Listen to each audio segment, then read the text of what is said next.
કે એ લોકોને ફાંસીની કે 100 કોઈ પણ એને સજા પડી, સજા પહેલા જો એના જામીન મંજૂર થયા તો હું બધાને મારી નાખીશ. મારે આગળ પાછળ કાંઈ છે નહીં. હવે હતું એ મારું વયું ગયું છે. જો આ લોકો જામીન ઉપર છૂટ્યા એટલે હું એકને જીવતો નહીં, જેમ અમારા કોઈ પરિવારના.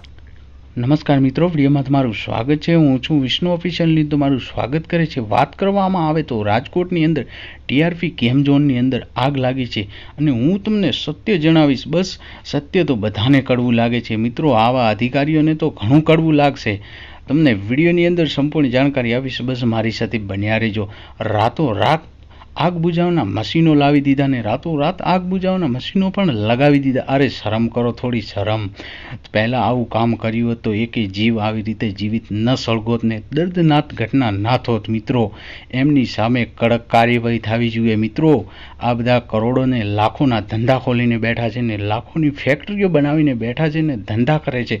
શું તમારાથી આવા કામ ના થાય તો બસ તાળા મારી નાખો મિત્રો. આજથી 5 વર્ષ પહેલાં તક્ષશિલાની અંદર અગ્નિકાંડ થયો તો એમાં જ પણ આવું સેમ થયું હતું ને 10 થી 5 દિવસ બસ આપણે બૂમો પાડી હતી ને મીડિયાની અંદર ઓમ શાંતિ લખ્યું હતું ને આવું ન થવું જોઈએ અને બસ એ કાંડ ભૂલી ગયા.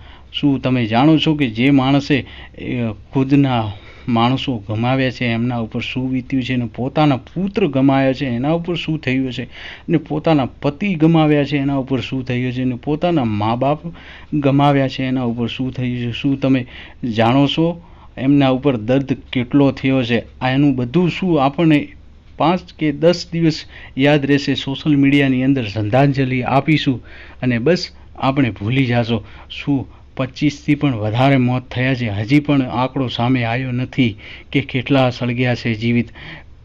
પહેલી વારનું નથી મિત્રો આવું બધું ગુજરાતની અંદર. બેરોજગારી અને આવી રીતે બસ ખાલી બહાના બનાવે છે અને રાતોરાત તો લાવીને પાછા આગના મશીનો પણ લગાવી દે છે મિત્રો. આવું બધું દેખીને તો અમને પણ ખૂબ જ દુઃખ થાય છે. સત્ય જ જણાવીશ, બસ એમને સત્ય તો કડવું જ લાગશે. ઉપર સચો કંઈક કાર્યવાહી થવી જ જોઈએ એમના ઉપર. તમને વિડીયોની અંદર સંપૂર્ણ જાણકારી આપીશ, બસ મારી સાથે બન્યા રહેજો. કોઈ ધ્યાન આપતું નથી. વાતો તક્ષશિલાના અધિકારીઓને જઈને એમ પૂછો તમારા પરિવારને શું પૂરું કર્યું છે જાયને એ પહેલાં મીડિયાવાળાને પૂછી લો. અને મીડિયાવાળા કાલથી ખાધું નથી ને રાજકોટની અંદર મીડિયાવાળા પહેલું તક્ષશિલા કાંડ થયો છે એમના પૂછો કંપનીઓએ કેટલું પૂરું પાડ્યું છે. ને મોરબીવાળાના પુલ તૂટ્યો તો ઝૂલતો પુલ એમનું પણ કેટલું પૂરું પાડ્યું છે. શું મિત્રો માણસો જેના ગમાવે છે ને એના ઉપર પણ દુઃખ થાય છે. 24થી પણ વધારે જીવિત માણસ સળગી ગયા છે મિત્રો. થોડી શરમ કરો. રાતોરાત આગ બુઝાવના મશીનો લાવીને લગાવી દીધા અને એમ કહે છે કે મશીનો અંદર અમારા પહેલાંથી હતા. અરે શરમ કરો. ઉપર પહેલાં તારીખ તો જુઓ એ મશીનો ઉપર ક્યાંય તારીખ બતાવે છે. પહેલાં આ વિડીયો જોઈ લો. હું સત્ય જ બોલીશ, સત્યથી આગળ કોઈ નહીં બોલું. એ સત્ય તો એમને ખોટું જ લાગશે. હા મિત્રો, પહેલાં આ વિડીયો જોઈ લો પછી આપણે આગળ વાત કરીએ. તમને વિડીયોની અંદર સંપૂર્ણ જાણકારી આપીશ, બસ મારી સાથે લાસ્ટ સુધી બન્યા રહેજો. હા મિત્રો, ચેનલમાં તમે નવા આવો તો પ્લીઝ ચેનલને સબસ્ક્રાઈબ કરી દેજો, લાઇક કરજો, શેર કરજો અને કોમેન્ટની અંદર બને તો ઓમ શાંતિ લખવાનું ના ભૂલતા. અને હું સાચું કહું તો તમે જરૂર ઓમ શાંતિ લખજો મિત્રો. અને એમની માટે 2 મિનિટનું મૌન રાખજો મિત્રો. બસ પહેલાં આ વિડીયો જોઈ લો પછી આપણે આગળ વાત કરીએ. વેલ્ડિંગ કરતા ને એટલે આ ઘટના બની હતી. પછી એ લોકોને આગળ ન હોય એટલે પછી મૂકી દીધું એને પડતું. નકર ગઈકાલે જો ધ્યાન નહીં કરતા ઘટના નો બની. ઘટના બન્યા પછી એને અટકાવી આજનું જો કાલે ઘટના બની હતી, કાલે દબાવી દીધી ગઈકાલની ઘટના. 1 વાગે રાત્રે બની. એનું વેલ્ડિંગ કરતા ને એટલે આ ઘટના બની હતી. પછી એ લોકોને આગળ ન હોય એટલે પછી મૂકી દીધું. ટોટલ અમારા પરિવારના 8 જણા હતા. એમાંથી 3 રિટર્ન નીચે હતા, એ મળી ગયા છે.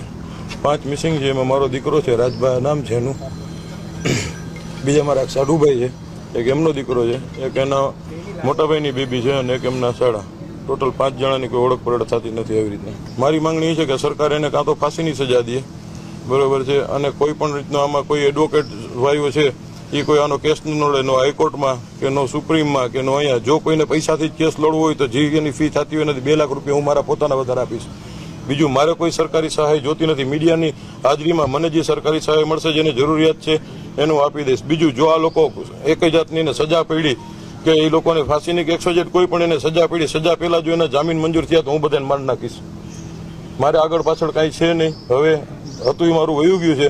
જો આ લોકો જામીન ઉપર છૂટ્યા એટલે હું એકને જીવતાને જેમ અમારા કોઈ પરિવારના ઓળખ પરેડ નથી થતી ને એમ આ કોઈને ઓળખ પરેડ હું નહીં થવા દઉં. કોઈ અધિકારી યારે કોઈ યારે હું સરકારને એટલું કહેવા માંગુ છું કે આ લોકોને કડકમાં કડક સજા થવી જોઈએ. નહીંતર આ લોકો દર વખતે આવી રીતના એક દી મોરબીની પુલની ઘટના બને છે, એક દી બોટ ઊંધી વળી જાય છે, એક દી આવી રીતના ફાયર વળી જાય તો કોઈના દીકરા છે, કોઈના છોકરા છે, કોઈનું ફેમિલી છે, 5-5 જણા વયા જાય છે, છતાં એવી કઈ વસ્તુનું એક્શન લેવાતું નથી. અને હા મિત્રો, વિડીયો દેખ્યા પછી વિડીયોની અંદર ઓમ શાંતિ લખવાનું ના ભૂલતા ને 2 મિનિટનું મૌન જરૂર રાખજો. પહેલાં બસ મળીએ છીએ એક નવા વિડીયોની સાથે. જય હિન્દ, જય ભારત, જય ગરવી ગુજરાત. બસ મારી વાણીને પૂર્ણ વિરામ આપું છું. જય હિન્દ. મળીએ છીએ એક નવા વિડીયોની સાથે.